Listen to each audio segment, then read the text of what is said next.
Bismillahirrahmanirrahim. Assalamu alaikum. I hope you all are fine. I am your teacher. I will teach you English. Before we start the student learning outcomes and belief 4, firstly we will discuss to belief 3 and their answer. Bridging.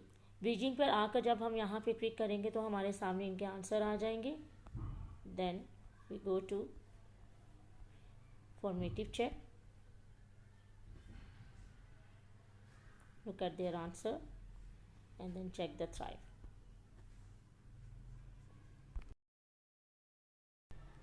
Before we start the belief 4, firstly we will discuss two student learning outcomes. Explore the different processes of reading silently and reading aloud. Recognize silent letter in words and match sounds to their corresponding letters.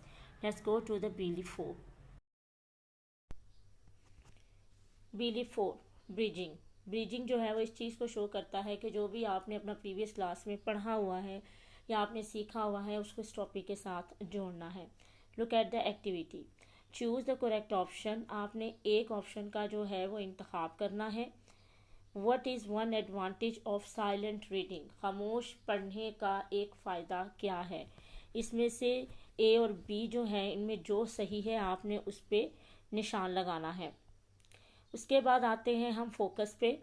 यहाँ पे जब हम click करेंगे तो हमारे सामने एक video show होगी जिसमें जो है टॉलरेंस के बारे में तफसील से जो है वो बताया गया है. टॉलरेंस का मतलब है रवादारी, बर्दाश्त करना या सब्र करना. लोगों के रवैयों को, नज़रियात को, अपने गुस्से को भी बर्दाश्त करना. कुछ ऐसी बातें होती हैं जिन्हें हम लोग पसंद नहीं करते लेकिन फिर भी ना चाहते हुए भी हम उन्हें बर्दाश्त करते हैं.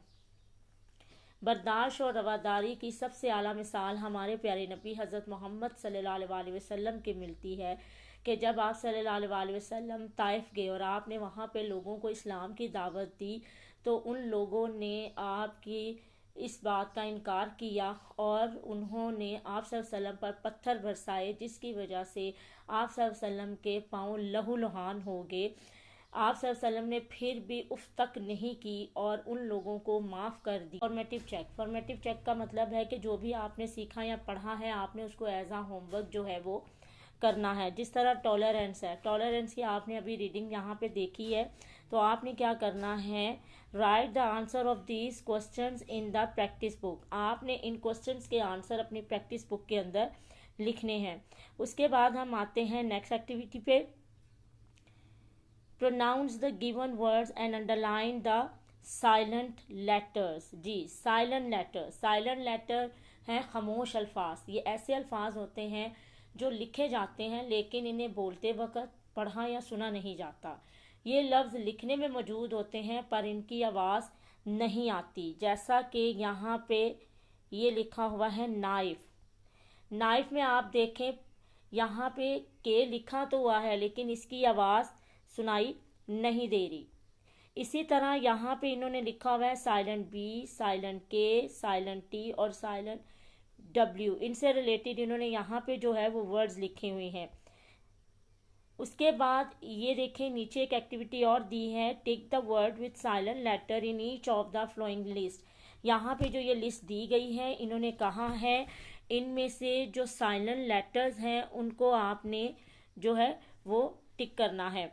इसके बाद हम आते हैं थ्राइव पे. थ्राइव का मतलब है जो भी आपने अपनी क्लास में यानी पढ़ा है, सीखा है, आपने उसको एज आ होमवर्क जो है वो अपनी प्रैक्टिस बुक के ऊपर करना है. हमारा आज का बिलीफ यहाँ पे ख़त्म होता है. अल्लाह हाफिज़.